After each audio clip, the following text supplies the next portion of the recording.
I want to bring this guy on the line with us right now. He is a coworker here at Beasley Broadcasting, and his father-in-law has just contracted the virus, sadly. He's a really, really good guy, and we appreciate Nick Bonsanto giving us the time to come on the show and talk a little bit about this. Do we have Nick on the line? Oh, we don't have him on the line yet. Okay. Give it a minute or two, and we'll get Nick on the line. But I want to do this from a human perspective because I think this is important.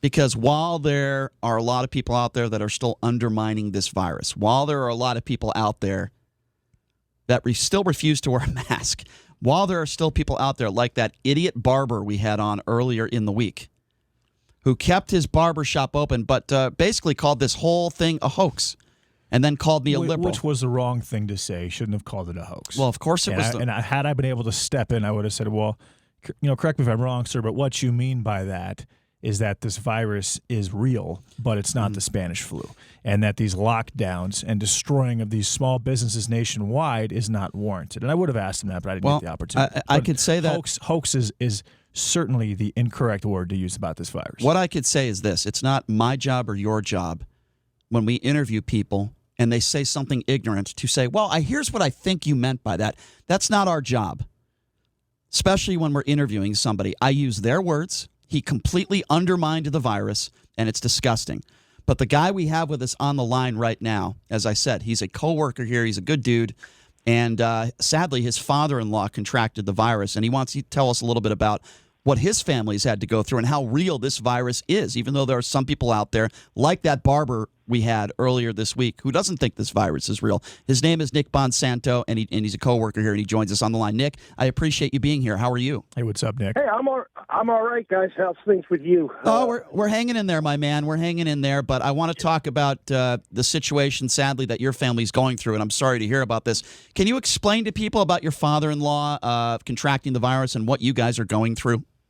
Yeah, well, I'll tell you. First off, I just want to start with one thing. We're blessed in one way that he doesn't appear to have it in the fashion that some have had that have taken their lives. That's so, good. so to that end, we're very happy and ecstatic over that. We're lucky. But the flip side is, I mean, the way that this all went down, that he contracted it. Here's an 81-year-old man who, since March, when we had a lockdown, his only public exposure came from picking up his groceries at Smith's that he ordered online and had them delivered to his trunk of his car, and really didn't go anywhere. When I say really anywhere, other than I think 2 or 3 other times went to a drive-through, but he, about 2 weeks ago, I should say, we took him just for, he wasn't feeling too well. Took him for a test. We couldn't get tests, by the way. Everyone who says these tests are readily available, that's wonderful, except they take forever to get. Took him to one of the CVS outposts to get testing because it was the best we could do. I took him to get swabbed. He did it himself, and we had to wait 10 days for that result. And then it turned around that about 5-6 days, it was 6 days after the fact he took the swab to check, he got violently ill at home. I mean, violently ill to the point he couldn't control himself. He just was losing his insides left and right, couldn't control himself, was terrible. We got him rushed to the hospital. In the hospital, it still takes 2 more days at a hospital to get the results. And literally the hospital results and the results from CVS come in 10 days later that he was positive in both ends. And so here's someone, you sit there and you're basically 10 days into it, you've tested, but you don't even know you're positive. And in turn, instead of treating him for those 10 days, he sits there and we have to worry. Oh, that's horrible. Nick, how old is your father-in-law, Nick? 81. 81 years old. So when you're going through all this is, you know how many people have died from this virus. You know how serious it is. I know you do. There's a lot of people out there that still don't. I can't imagine what's going through your father-in-law's head, what's going through your family, your minds. I mean, that has to be a really difficult situation for you and your family. Yeah, Brian, I have to tell you that you're exactly right, and I know this doesn't seem right. I'll tell you right away, we're going through, okay, now we can't get to him. Do we have all of his final wishes in place? Because we didn't. And how are we going to get his wishes on paper and make sure that if something happens to him, that everything is in line the way it should be. And that's a personal situation. But once they're in these situations, you can't get to your family. I can't go see him. My wife can't see her father. My mother-in-law at the same time is in a rehab facility nursing home because she had to have surgery during this COVID and had to be isolated in a nursing home. We have both of them. We can't get to them. This is so real, and families just can't get to their loved ones, and these people that downplay it. And my father-in-law went nowhere. When I tell you went nowhere other than picking up his groceries, he went nowhere, and he got it.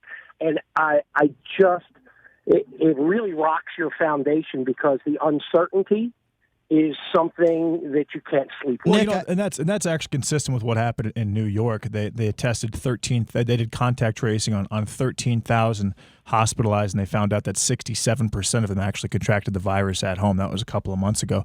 Nick, one of the reasons why it took your father-in-law so long to get the results is because of contact tracing here. I actually, my daughter was at a daycare, and someone at her daycare ended up having the virus. And so every single parent in the class, so all the students and all the parents in the class had to get tested for the virus and 14-day quarantine. And it took me 10 days to get my test back. And I'll tell you what, when I went to the facility, we all used the same pens. We all used the same clipboards. Yep. Someone walked in and said, "Hey, I have the virus." They said, "You can't be here." He just sat down. No one really cared.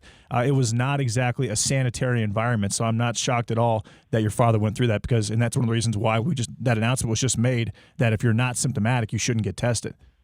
Yeah, well, but I personally, I'm not buying that one. I don't buy it at all, not even a little bit. Because, I mean, how do you know? And what you feel like you don't have symptoms today. My father-in-law was tested. He didn't have symptoms, and it was 6 days after his test where literally he couldn't even control himself in the house, and I had to have him taken to a hospital, and luckily he was taken care of. I mean, I don't know why anyone in the right mind would say not get tested. I think it's absurd. I'm sorry if you don't agree. That's I agree. No, I'm quoting UMC. That's how I feel. UMC made that statement. And I will tell you this. And I'd like to say this because we are expecting now. Mind you, he was violently ill earlier in the week. The hospital is saying he is becoming, and thank the Lord, he is becoming much better. And they want to ship him home with COVID 81, which at 81 years old by himself with COVID. They're telling us they might ship him home today. And I said, now how do we care for someone with COVID? How do we go there and be around someone who they know is not negative, and has to live by himself at 81? And they said, you'll have to figure it out. You probably ought to buy shields and gowns and gloves and go in. So now My wife and I, who are negative, we're going to have to take care of him like the hospital because they're going to kick him out because they don't have rooms. God, that is unbelievable. If you're just joining us, we're speaking with Nick Bonsanto, a coworker here at Beasley Broadcasting. His father-in-law contracted the virus. He's in his early 80s. So Nick and his family have been going through some tough times. Nick, here's what I want to ask you here, because you have lived through this with your father-in-law. I want to ask you this, and I know people personally that have died from this virus. A friend of mine who I went to college with, his mom died in her 60s, no underlying conditions. We had a barber on the show earlier this week who's out of California who called this virus a hoax. He refuses to shut down his barber shop. And there are people, as you know, Nick, throughout the country that are holding these anti-mask rallies that still believe that this is the deep state, that still believe that this is a Democratic hoax, that listen to every word that the president says. And as you know, the president just recently is saying we should all wear masks. What would you say to the people throughout the country, and there are a lot of them, sadly, throughout the country, that continue to undermine this virus and compare it to the flu? What would you say to them? Well, if I don't cut me off, but I'd say the horse's rear ends. First off, I'm sorry. This is as real as it gets for those like our president who have downplayed this forever. There are 140,000 plus deaths. There are probably 500,000 families that have been touched by this. And anyone that thinks this isn't a hoax, you should walk for about a day in my shoes, in my wife's shoes, in all of these family shoes. This is something that is serious. Stop playing games. I don't care if you drive a car, you have to go 55 or you get a ticket, so we've got to wear masks so that the rest of us don't die due to your stupidity. That's kind of how I feel about this thing at the moment. And also, let's throw into this mix, too. I will tell you why all this was going on. We're also concerned greatly, and thank the Lord that CCSD ended up going to the distance learning in the beginning. My wife's also a teacher, and we're saying to ourselves, here's my father-in-law who caught this, and he didn't go anywhere, and we're going to go into classrooms. I know I'm changing the subject, but we have to take care of our people. And that means I don't care if you feel well. We have to worry about everyone.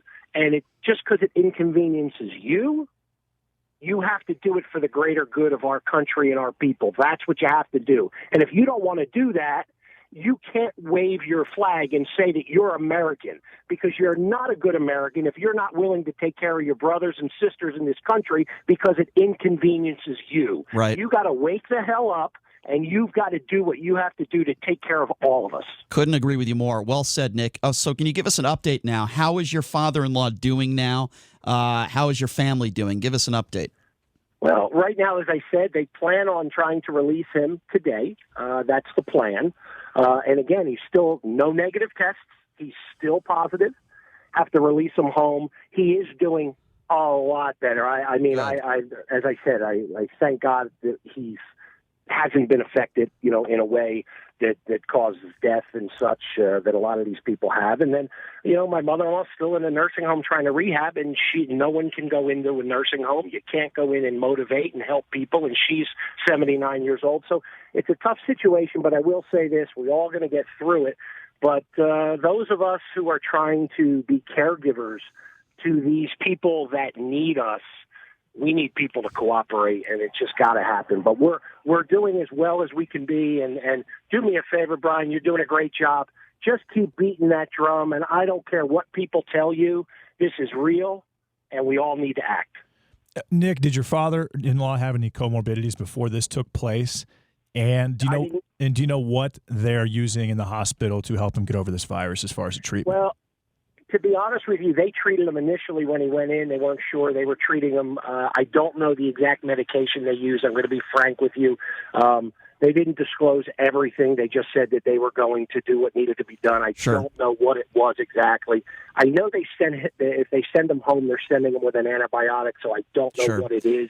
Yeah. We'll see it when he comes home, and we didn't question it at this point. It was like, just save him and make sure he's okay. Absolutely. That is we didn't question it. Very understandable. Well, Nick, I'm so sorry that your family has had to go through this. I'm really glad that your father-in-law, it looks like he's going to pull through this thing. I appreciate you sharing your story, even though I wish it was under better circumstances for you and your family.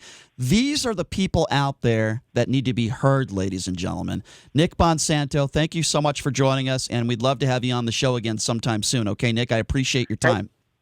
No problem, pal. We'll talk soon. All right, there you go. Thanks a lot, Nick. That's Nick Bonsanto, coworker here at Beasley Broadcasting. His father-in-law contracted the virus. You could hear it in his voice. You could hear his passion. Those are the people that I want to hear from. Not somebody who wants to, hold an anti-mask rally who has no idea how serious this virus is. Not a politician who beats that same drum about undermining the virus. Those aren't the people that I want to hear from. I want to hear from people like Nick, who have dealt with it, who have dealt with it with their family. He had to wear gloves and a frickin' hazmat suit just to take care of his father-in-law. That is a human interest story. These, remember, 140,000 plus people have died, and I know what you guys are thinking. Oh, those numbers are overblown. All right. Talk to the families about that. Talk to the people out there that have survived. Talk to the Nick Bonsantos of the world who are having to deal with this with an 82-year-old father-in-law. Talk to them. Don't talk to some moron on the radio like me. Don't talk to some idiot right-wing talk show host who wants to continue to undermine this virus that thinks it's a conspiracy theory and a Democratic hoax. Don't listen to me. Don't listen to other radio hosts. Don't even listen to the media. You know who you should listen to? People like Nick, scientists, doctors, people that know what they're talking about, that don't have a political agenda, and their only thing that they want is for you to be safe and for this virus to be over with. Those are the people that you should listen to.